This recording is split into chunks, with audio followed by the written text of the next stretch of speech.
The Zagros Mountains, northern Iran. 10 in the morning. 48 U.S. Army Rangers from the 75th Ranger Regiment were moving fast across rough, rocky ground toward a hidden entrance in the side of a mountain. That entrance led to one of Iran's most important and secret military sites, an underground factory built inside the mountain that produced battle tanks for the Iranian military. American intelligence agencies had been watching this factory closely for 8 months. The underground plant was building main battle tanks based on modified versions of the Russian T-90 design. 3 separate production lines ran without stopping, and together they finished 8 complete tanks every single month. At any point in time, around 20 tanks were sitting on the production lines in different stages of being built. The facility was spread across 3 separate floors, all carved out deep inside the mountain. The top floor held offices and living spaces for the 250 workers and engineers who kept the place running. This level had planning rooms, engineering workshops, and sleeping quarters where workers stayed during their shifts. The floor below that was the main production area. 3 long assembly lines stretched through the big open chamber, each one 50 meters from one end to the other.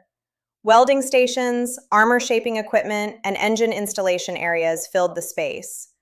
Large overhead cranes moved heavy parts from one station to the next.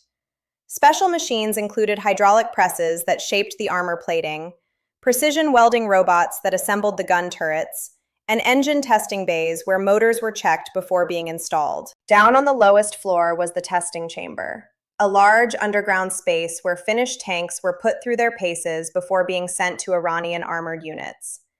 This underground area had a circular track where tanks could prove they could move and turn properly, along with firing positions where the main guns were test-fired into thick armored backstops built into the walls. Getting into the facility required passing through one of 2 reinforced tunnel entrances on opposite sides of the mountain. On the western side, large transport trucks brought in raw materials all day long, delivering armor plates, engine parts, and other supplies needed for production. On the other side of the mountain, the eastern entrance was smaller and used by workers and technical staff coming and going from their shifts. Even though the 2 entrances served different purposes, both had security checkpoints with armed guards and strict inspection procedures for anyone or anything passing through. Outside the mountain, Revolutionary Guard soldiers held strong defensive positions. 50 soldiers guarded the western cargo entrance with checkpoints, barriers, and patrol routes. 40 more soldiers secured the eastern entrance used by workers. On top of that, 30 soldiers walked regular patrol routes around the entire mountain and kept watch from elevated observation posts. Inside the facility, another 60 security personnel watched over the production areas and controlled who could move between the different levels. The commander of the facility was confident that the location and heavy security made his plant nearly impossible to attack. However, American intelligence had found a weak point through careful and patient surveillance work. Using advanced satellite technology, thermal imaging satellites had spotted an old ventilation shaft on the southern slope of the mountain. According to old construction records, this shaft had been built during the original construction of the facility, but had been sealed up and forgotten when newer ventilation systems were put in. Further investigation showed that it was still physically connected to the middle production floor. The Iranians had never bothered to properly secure it because they thought no one could ever reach it from outside. To make absolutely sure this weakness could be used, 4 weeks before the main operation, a small reconnaissance team made their way to the ventilation shaft. Moving in total darkness, they cleared away the debris blocking the opening and examined the inside of the shaft carefully. The passage went down 40 meters through solid rock before connecting to the facility's ventilation network. From that connection point, access routes led directly out onto the production floor. Before leaving, the team took photographs of the entire route, measured all the dimensions, and confirmed that Rangers could move through the passage carrying all their gear. Everything checked out exactly as hoped. For this operation, the 48 Rangers were split into 4 separate teams, each with its own specific job to do. Alpha Team, made up of 15 Rangers, would take control of the upper administrative floor and stop any Iranian fighters from moving down to the production floor. Bravo Team, the largest group with 18 Rangers, would attack the middle production floor, deal with the guards there, and place explosive charges on the assembly lines and all the tanks being built. Charlie Team, with 10 Rangers, would capture the lowest testing chamber and blow up any finished tanks stored there.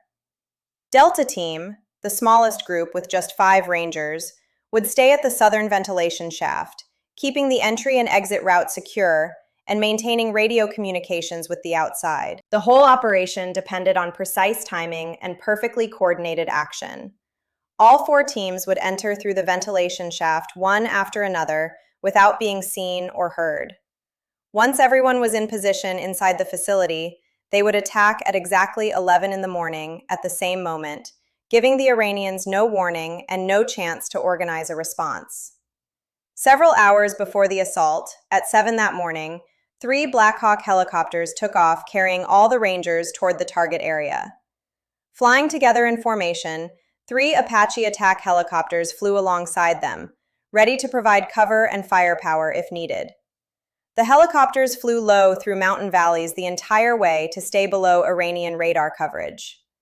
At 8:15 in the morning, the helicopters touched down 8 kilometers from the facility in a remote valley completely hidden from view. As soon as they landed, the Rangers got moving with all their equipment. Every man carried his weapons, ammunition, communications equipment, and special tools needed for his part in the mission. Among the group, the demolition specialists carried thermite charges, a type of incendiary device designed to burn through tank armor and destroy production machinery beyond any possibility of repair. Back at the landing zone, the 3 Apache attack helicopters and 3 Black Hawk helicopters sat with their engines still running, ready to move the moment the order came to extract the Rangers after the facility was destroyed. With everyone set and ready, the Rangers began their movement through the mountain terrain toward the target. The approach took 1 hour and 40 minutes of careful movement. The entire time, the Rangers used rocks and trees as natural cover to stay hidden from Iranian patrols moving through the area. At exactly 10 in the morning, they arrived at the abandoned ventilation shaft on the southern slope, exactly where the reconnaissance team had reported it to be. The opening sat hidden behind large boulders and showed absolutely no sign that Iranian security forces had ever discovered it. Moving quickly but quietly, the Rangers uncovered the shaft entrance. Delta Team set up their position at the opening, established security around the area, and prepared their communication equipment. At the same time, the other 3 teams began going down into the shaft one at a time. The passage was narrow and required careful movement, especially with all the equipment the men were carrying. As they went deeper, the temperature inside rose noticeably, and the sound of heavy machinery working below became clearly audible. After 20 minutes of slow and careful movement through the shaft, the Rangers reached the point where the old shaft connected to the facility's ventilation network. From this junction, metal ductwork branched off in different directions, leading toward the various production areas. The air inside was warm and smelled of welding fumes and machine oil. Through the ventilation grates, the sounds of machinery running and voices talking echoed from the chambers below and around them. Following the routes they had memorized and rehearsed, Alpha Team moved through the ductwork toward an access point close to the upper-level administrative corridor. At the same time, Bravo Team moved into position at a ventilation grate that opened directly onto the main production floor. Looking through the metal slats of the grate, they could see the entire chamber laid out in front of them. Meanwhile, Charlie Team kept moving downward through narrower passages that led to the lowest sections of the facility and the testing chamber. Every team settled into position and waited, checking their weapons one last time and going over their individual tasks in their minds. From inside the ventilation ducts, the grates gave them clear views into the facility below. Down on the production floor, Iranian workers moved between the assembly lines where partially finished tanks stood on raised platforms. Sparks from welding equipment lit up the area as technicians worked on attaching armor plates. The facility was running at full speed, completely unaware that American soldiers were hidden just inside the walls, watching everything. The Rangers stayed perfectly still and silent, waiting for the exact moment to move. At exactly 11 o'clock, the operation started. While Delta Team stayed back at the ventilation shaft to maintain security and keep communications open, The other three teams kicked out the ventilation grates and entered the facility all at once.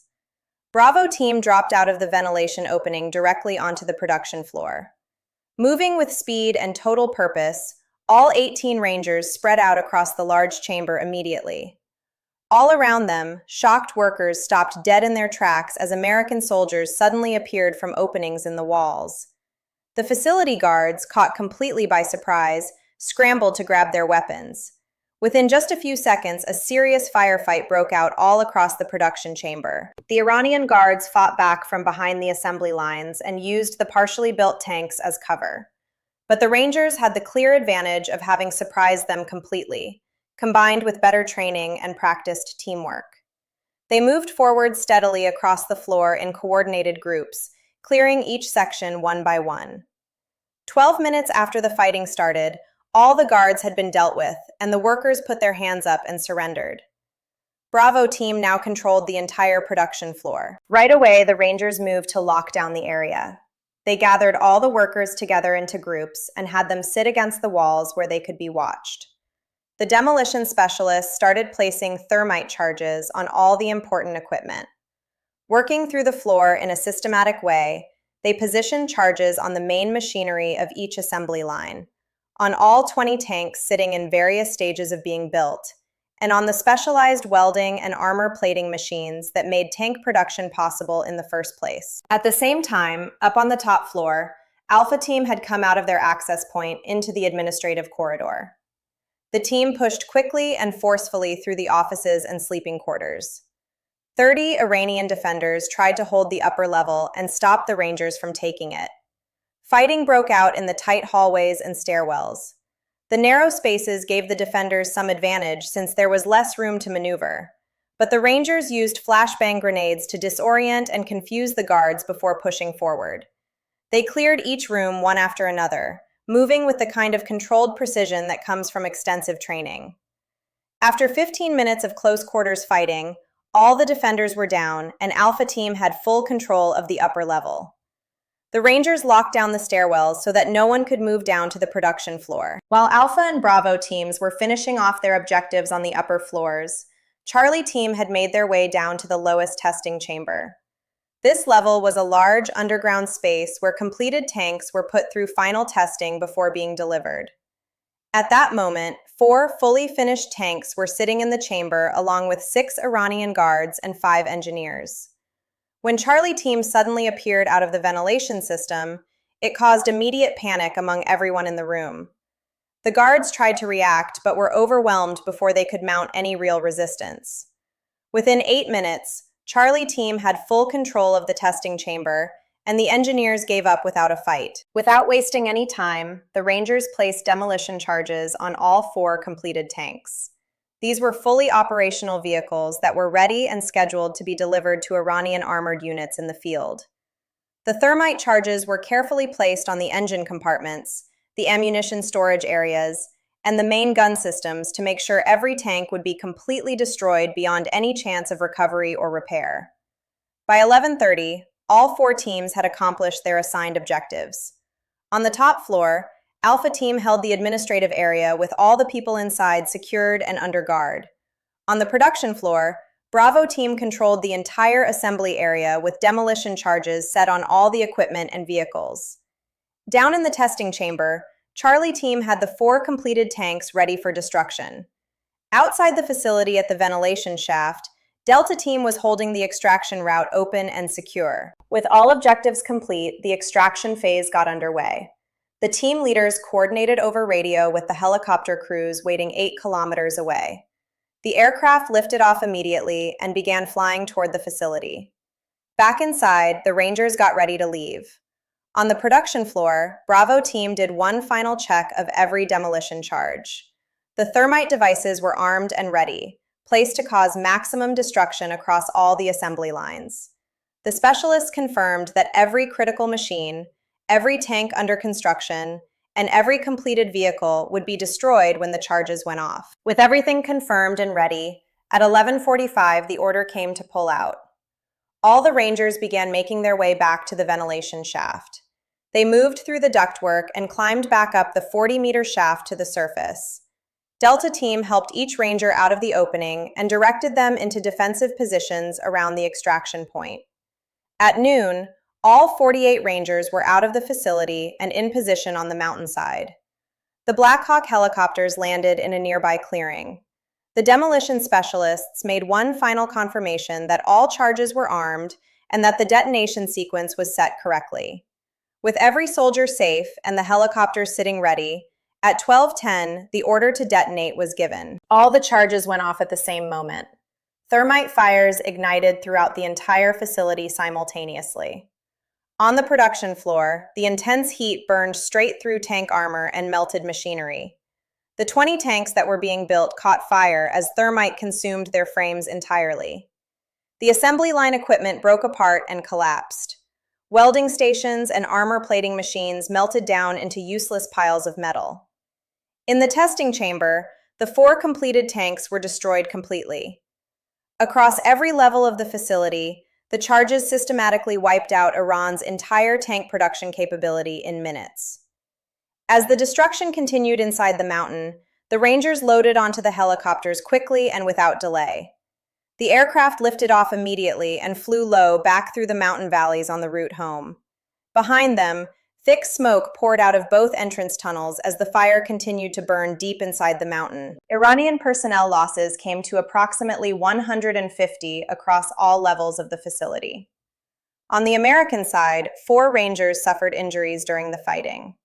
The tank production facility was completely destroyed.